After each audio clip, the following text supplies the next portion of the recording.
Vatos, thanks again for tuning in to yet another video Infamous coming at you live from the West Coast yet again, San Jose, California. So I was at the dealership this Sunday. Somebody rode in on a 2024 Road Glide, beautiful, of course. I believe it was a standard Road Glide, vivid black, good-looking bike. He was just on, I believe, a group ride. He had to come back to the dealership because he was having, once again, some electrical issues. Now, I don't know what's going on with these 2024s. This is after the recalls, so who knows what he's dealing with. He is just, fed up with it, quite honestly. He says he loves the bike. He was just telling me how much he likes the bike. Of course, we have seen all the recalls. I haven't made videos on this, but electrical issues. 40,000 bikes recalled. Then we saw the brake line was also having issues. The street light itself is having some fairing issues. He has a Road Glide. He doesn't have the fairing issue, but I believe he's already had his recalls. I'm pretty certain because he bought the bike from the dealership. And like I said, that was his third time there. So I don't think it's any of the normal stuff that we typically been seeing in the videos. He was just mentioning to me he believes it's the harness. I guess he was doing his own research, wondering what is going on with this bike. Like I said, this was his third time at the dealership. And they took his bike in right away. I was there when he pulled up. He didn't have to do any work order or anything like that, which is great on the dealership. They weren't going to delay the repair or checking by putting the paperwork in front of them, having them sign, and all this other stuff. They took it in right away as soon as they could. So I guess that was one of the positives, but then again, that was his third time there after, like I said, the recall and the other stuff. So who knows what's going on. I didn't stuck around. I was already there for a while. He was just waiting on the bike. We were just communicating. He also had another story to share with me, but I'll probably make that in a different video. But these bikes are having problems. All right, I've been looking at, of course, the forums. I've been checking out other things. People are having electrical issues, and that's something that a lot of people have shared with me, that these bikes have too much technology. Harley does not know what they're doing.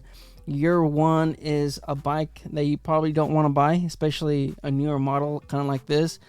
And I get that the bikes are beautiful. I like them. All right, I think they're absolutely beautiful.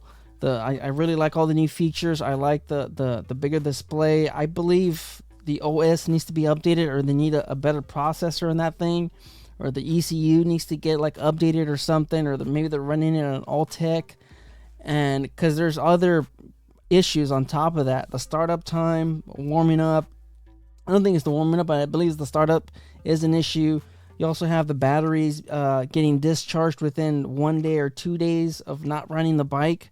You've seen it on Traction Supply. I've seen it on, of course, other channels. People are having issues where if they don't have the battery tethered, or they don't have the battery on the tender, am I saying that right? The battery will discharge after 2 days. So that absolutely sucks. I don't know what Harley has in the OS as far as the bike. What is going on with the ECU? Is it trying to keep on so they could, quicken the startup time on these bikes? Because have you seen the $1 Million Bogan? Sometimes a bike will take over a minute in the on position before you could even start the bike, so you wouldn't have any issues. That's something that $1 Million Bogan was sharing on his videos, where he had to have it on the on position. The barn shield is flashing on the TFT display, and if you were to start the bike before the barn shield would stop flashing, you would have issues throughout your whole ride. And of course, this guy's mentioning some of those issues. Throttle, limp mode, check engine light comes on, enabled, there's just a lot of things. You guys have been reading it. Of course, I'll also have video of all the new bikes that they have. And then, of course, here's the other one. A lot of just communicating. And same thing in the Facebook group.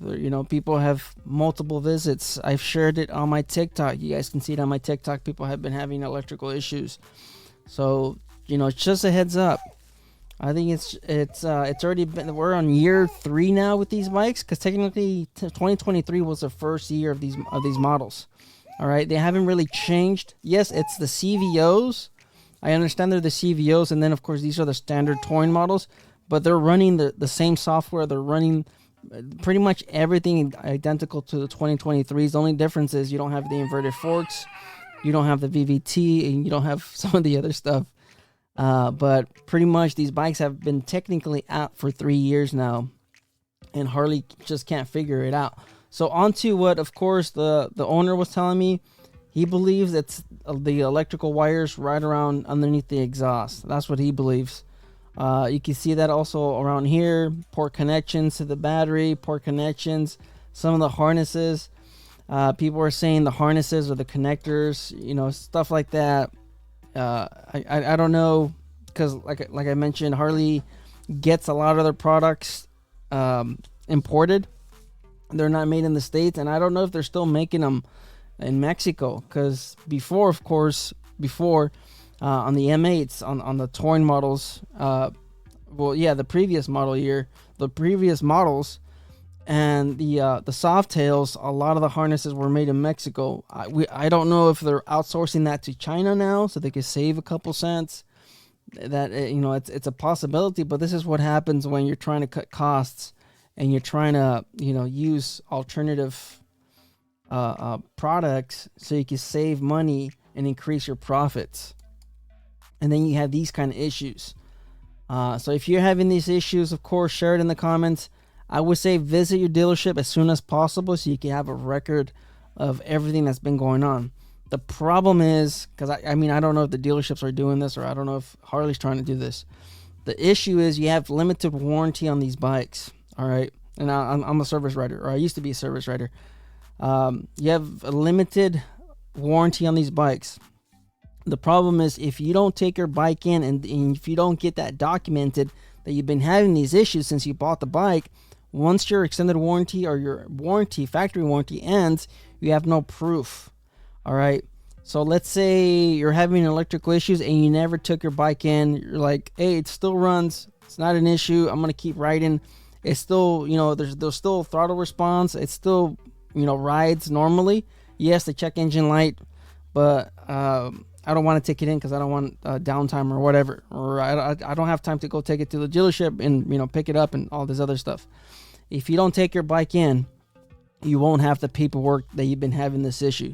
So by the time your extended warranty ends and there is an issue, like with whatever the bike is, you know, electrical or whatever, if you don't have any paperwork that you've been dealing with this specific issue over the last 2 years, then there's no way of proving that this came from, you know, this was from the get-go. There's no way of proving that it's been like that since the factory, since you bought it.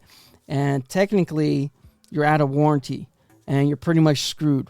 All right, the Moco's not gonna issue you, a brand new electrical harness or whatever. They're not gonna give you free labor or anything like that. So if you do have to replace the harness, and if you do need to pay, you know, the labor rate, you're looking at, you know, probably potentially $4,000, $3,000 to repair your bike, all because you never took your bike into the dealership. So I'm happy this fellow, of course, has taken his bike for the third time.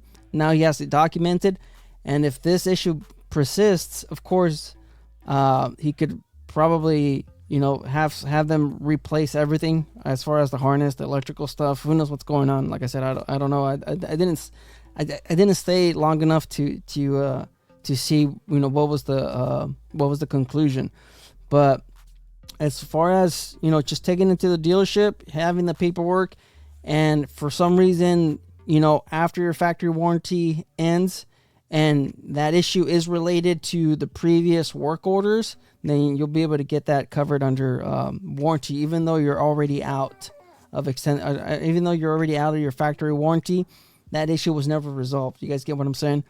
So just you know, FYI, take your bikes in for any little issue, of course, especially if it's a check engine light. Have them properly, you know, check it and then get that documented. That way you could keep all your records, and if you're having the same issue, you know, you could probably get it fixed on Harley's penny or Harley's dime, not yours. So life's a risk, guys. Thanks for tuning in. Thanks for watching yet another video. Just wanted to share that story that was passed on to me at House of Thunder, and much props to House of Thunder for getting it in and checking it out and seeing what's wrong with it. Just getting all the paperwork, all the boring stuff off to the side and trying to get the customer back on the road. So life's risk. Get out there and ride. Later.